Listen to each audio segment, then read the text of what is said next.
They treated me like trash. Until they needed a favor. Growing up, I never really fit in with my family. I wasn't the golden child, nor the troublemaker. I was simply the one in between, the one who did everything that was expected but was never quite enough. I wasn't the child they boasted about to their friends, nor was I the one who caused constant chaos and needed extra attention. I just existed. It was the small things at first, the subtle hints that something wasn't right. Like when my parents forgot to save me a plate at dinner, even though I had always been right there with them, serving food and cleaning up. My brother, on the other hand, could get away with anything. He would take my things without asking, knowing full well that no one would care when I complained. He was the one who could skip chores, skip responsibilities, fail a class, and still be the family's baby, while I was expected to maintain a certain standard of perfection. No matter what I did, no matter how much I helped out or how hard I tried to stay out of trouble, it never seemed to matter. They never truly saw me. Sure, they acknowledged me, but only in passing, never with the same enthusiasm or care they gave my brother. They never made me feel special, not even in the small ways that count. And I started to feel like a ghost in my own house, like I wasn't really there. They didn't need me. I wasn't a priority to them. The more I tried to get their attention, the more I tried to make them see that I existed, the more invisible I became. I started to wonder if I was just too sensitive. Maybe it was my fault for expecting things to be different. Maybe they didn't owe me anything. It was always this nagging thought at the back of my mind. Maybe if I worked harder, did better, they'd finally see me as someone worth keeping around. But nothing changed. I was still the background character, the one who was just there but never truly seen. The tipping point came one Saturday night after a long shift at my part-time job at a local grocery store. Nothing special, just the typical shift where I helped bag groceries, cleaned up a bit, and counted down the register. It wasn't glamorous, but it was a way for me to save up a little money since my parents never really gave me much.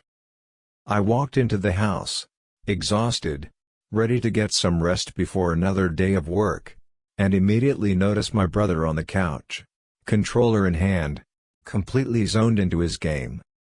His half-eaten plate of food was on the table, and as I walked into the living room, I saw my backpack open on the floor, my notebooks and papers scattered all over the rug. I stood there, staring at the mess, disbelief creeping in as my stomach sank. What the hell? I thought.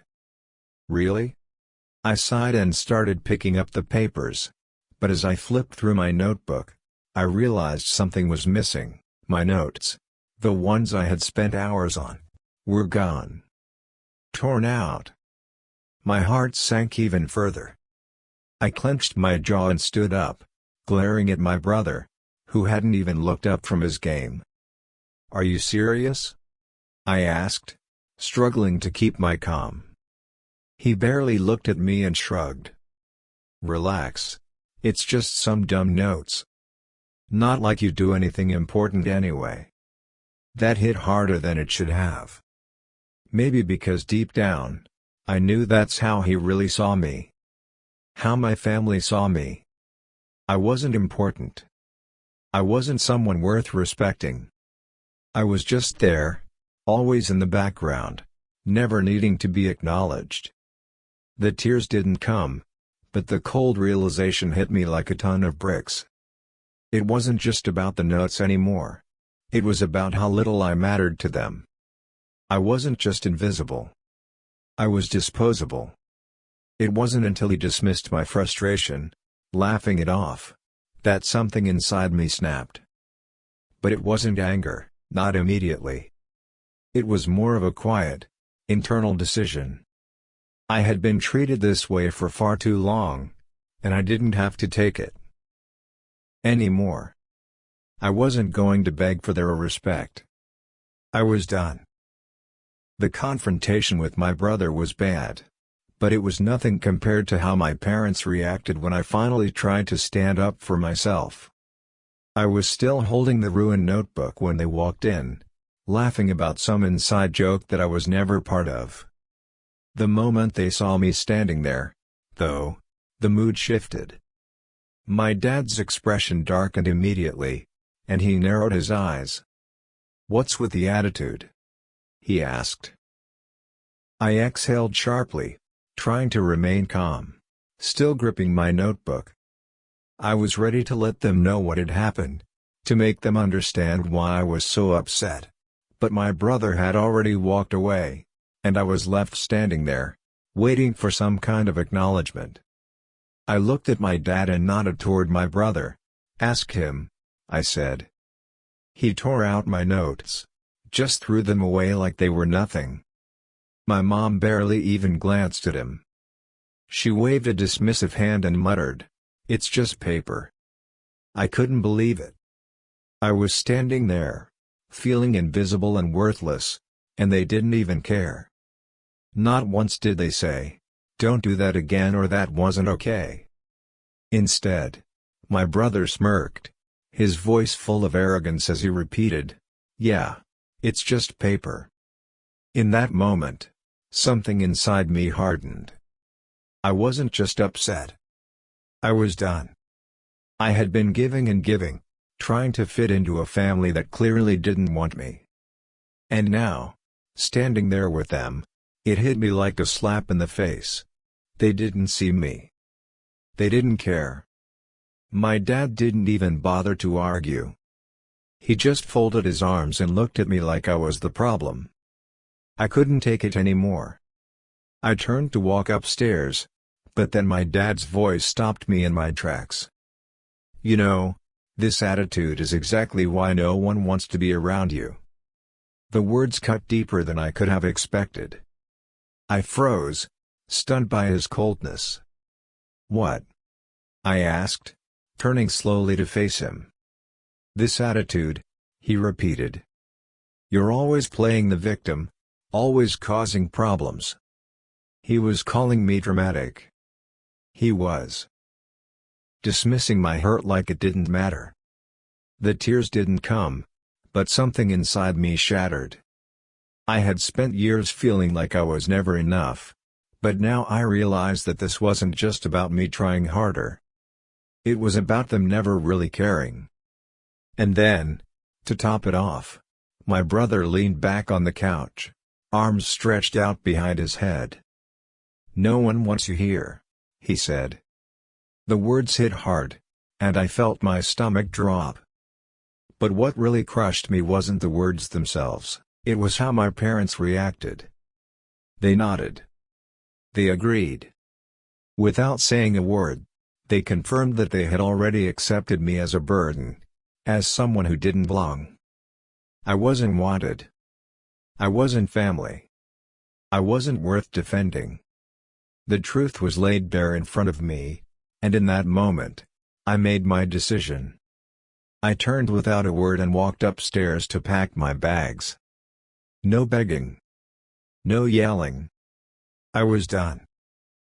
After leaving, I expected the calls to stop. I thought my family would move on, continue their lives, and forget about me like they always had.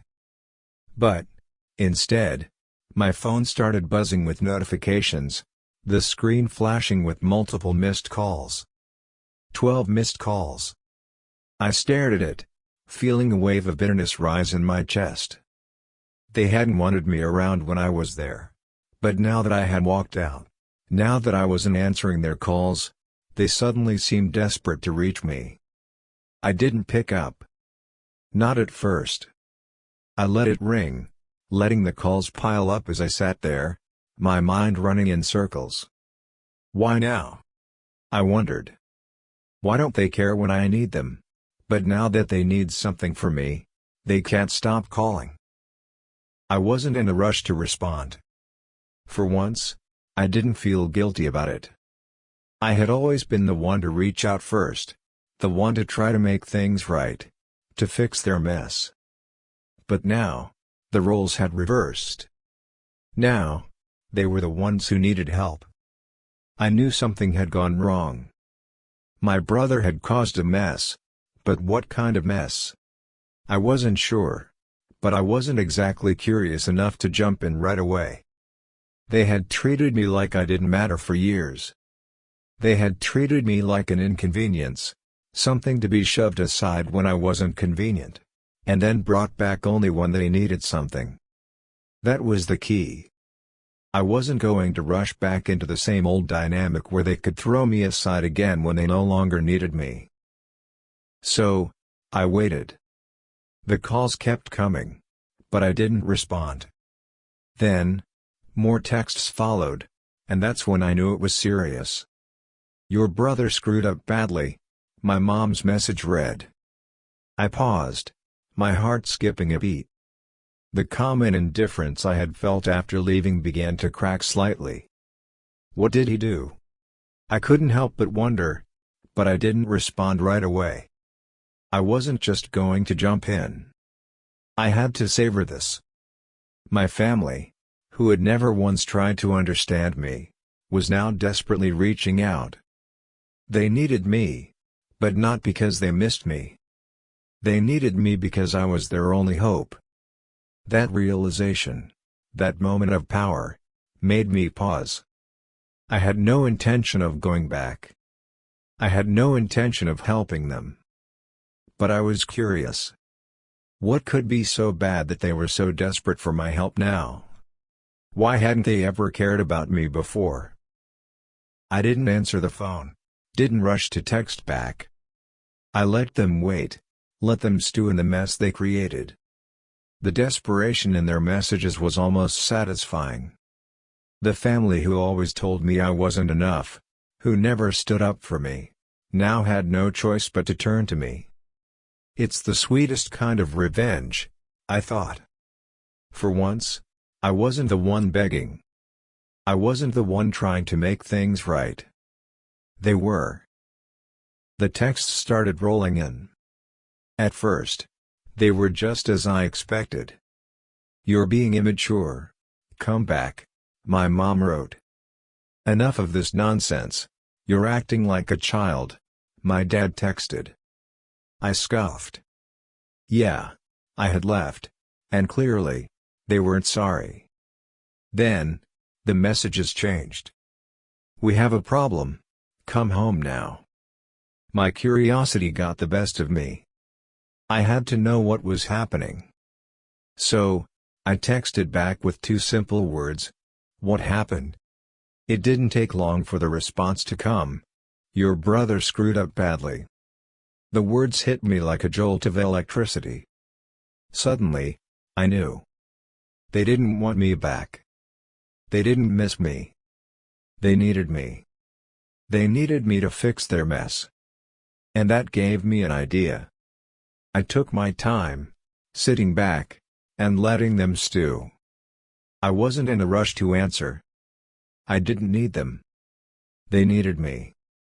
My brother had screwed up, and my family, who had never once taken my side, was now reaching out to me for help. They needed my money to bail him out. I wasn't sure how I felt about that, but something inside me clicked.